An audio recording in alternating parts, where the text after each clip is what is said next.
రాత్రులు ఎక్కడ గడుపుతున్నారు, పగలు ఎక్కడ గడుపుతున్నారు?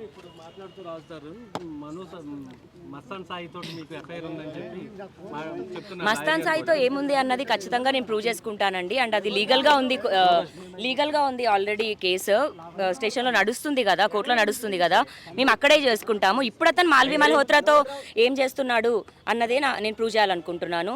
మరి ఆమెతో ఎందుకుంటున్నాడు? ఇప్పుడు ఇక్కడి నుంచి అయిపోయిన తర్వాత కూడా ఎక్కడికి వెళ్తాడు అతను? ఆమె ఎక్కడికి వెళ్తుంది? మామగారు అని అమ్మాయి వాళ్ళ తండ్రితో మాట్లాడాల్సిన అవసరం ఏంటి ఇతను? అంటే మీరు ఇప్పుడు ఇక్కడికి రావడానికి కారణం ఏంటి? నాకు మనిషి కనిపించట్లేదండి. ఫోన్లు స్విచ్ ఆఫ్ చేసుకొని తిరుగుతున్నాడు. అందరూ ఆయన మేనేజర్తో సహా అందరు నన్ను బ్లాకులు చేశారు, అసిస్టెంట్తో సహా. ఇంకెక్కడికైనా వెళ్ళాను నేను. లీగల్గా ఏమని ప్రొసీడ్ అవుతారండి? ఏమని వదిలించుకోవడానికి? 10 సంవత్సరాలు ఏమైనా కుక్క పిల్లనా తీసుకొచ్చుకొని అతనంతా ఉంచుకొని అతనికి ఇష్టం లేనప్పుడు వదిలేయడానికి?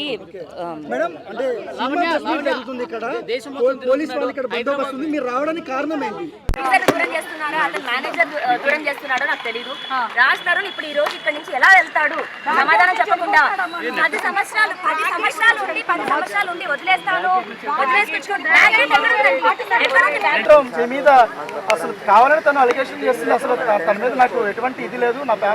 సరే అండి. ఈ రోజు ఇప్పుడు మీరు రండి, వాళ్ళు ఎక్కడున్నారో అక్కడికి ఫాలో అవుదాం. సినిమా కోసం వచ్చిన ఆమె ఇక్కడ అయిపోయిన తర్వాత ఎక్కడికి వెళ్ళాలి? ఆమె స్టే చేస్తున్న హోటల్కి వెళ్ళాలి. రాజ్ తరుణ్తో ఎందుకు ఉంటుంది? రాజ్ తరుణ్తో ఎందుకు సంసారం చేస్తుంది? రాజ్ తరుణ్తో దగ్గర 35 lakhs మరి ఆమె అన్ని కొనిచ్చుకుంది. ఇప్పుడు ఆమె ఇంట్లో ఉన్న టీవీతో సహా మరి అన్ని రాజ్ తరుణ్తో ఎందుకు చేయించుకుంది? జస్ట్ కో యాక్టర్ అని చేయించుకుందా అండి? లేకపోతే రాజ్ తరుణ్ ఆమెకి ప్రొడ్యూసర్ ఆమె సినిమాకి? అంటే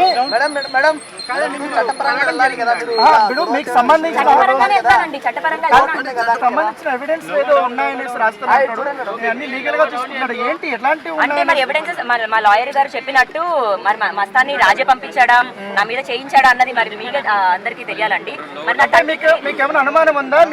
మీ మీద ఒకరు అలిగేషన్ చేస్తున్నారు ఈ మధ్య యూట్యూబ్ ఛానల్స్ లో కానీ కొన్ని ప్రూఫ్స్ ఏదో తీసుకొస్తున్నారు. మీ మధ్య జరిగినటువంటి ఆ సంభాషణలకు సంబంధించి ఎవరు లీక్ చేస్తుంటారు ఆ వ్యక్తికి? అవి మస్తాన్ పైన కేసు పెట్టాలి అని అన్నప్పుడు జరిగిన డిస్కషన్ అండి. అది రాజ్ తరుణ్ ఎంత ఉన్నాడు, ఎంత చేశాడు, నేను ఆ అబ్బాయికి ఎప్పుడు ఎఫ్ఐఆర్ కాపీ పంపించాను, ఆ అబ్బాయి ఏ లాయర్ ని మాట్లాడాడు, ఏ లాయర్ కి రాజ్ తరుణ్ ఫీజు పే చేశాడు అన్నది అన్ని 100% నేను డేవన్నే చెప్పాను కదండి.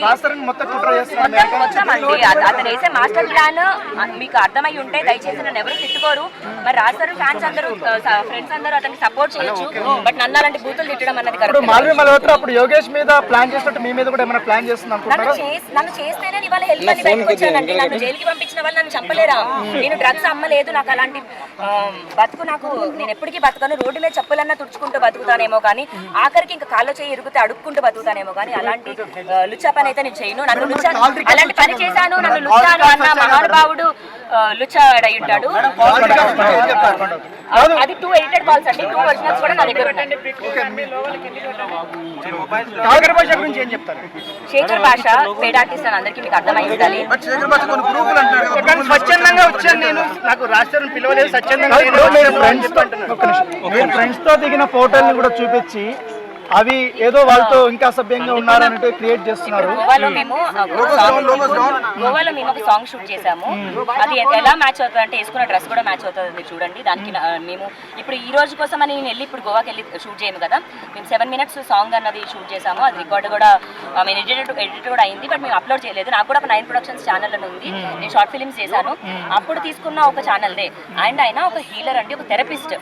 ఓకే, ఒక థెరపిస్ట్ ని పట్టుకొని ఫారినర్ కదా పెట్లర్ డ్రగ్ అని మాట్లాడేస్తే తప్పు. అది ఎవరికి ఉండాల్సిన ప్రొఫెషన్ వాళ్ళకు ఉంది. అంటే శేఖర్ భాష మాత్రమే కదా ఇక్కడ మగజాతి ఆనిముత్యము, మగవాళ్ళకి అన్యాయం జరిగిందని వచ్చాడు కాబట్టి అతనికి అతని ప్రొఫెషన్ లో అతను మిగతా వాళ్ళందరినీ అలాగే వేస్తున్నాడు. నేను అతన్ని నమ్ముకొని 10 సంవత్సరాలు ఏమీ లేకుండా నేను ఉన్న ఒక మనిషిని, నాకు రాజ్ తరుణ్ కావాలి. ఈ రోజు నాకు వదిలేస్తాడు, సమాధానం చెప్పకుండా వదిలేస్తాడు. పెళ్లి కాకుండా మొగుడు ఎలా అంటారు అంటే బహిరంగంగా మీరు పెళ్లి చేసుకోలేదు కదా? అవునండి, ఇప్పుడు పెళ్లి అన్న కాన్సెప్ట్ అది నాకు మనిషి ఇచ్చాడు, నా మెడలో ఏమన్నది